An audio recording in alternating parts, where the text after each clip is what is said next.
Ito ay rated SPG. Striktong patnubay at gabay ng magulang ang kailangan. Maaaring may masiselang tema, lengguwahe, karahasan, sexual, horror o droga na hindi angkop sa mga...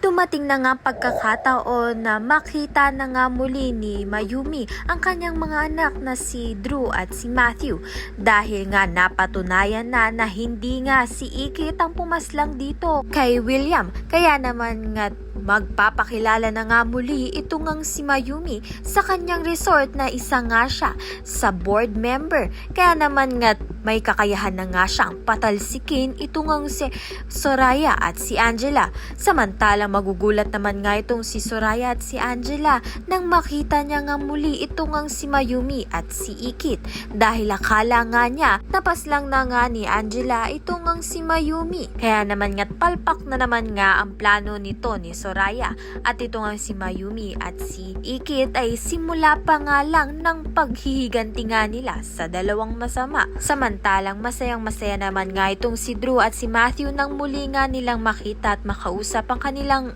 ina na si Mayumi. Habang ito nga si Matthew ay nabibighani nga muli sa gandang taglay nga nito ni Ikit na bumalik na nga ang kanyang binibining marikit. Kaya naman nga Tayana, diba pa ang dapat nating pakaabangan. Maraming salamat sa iyong panonood.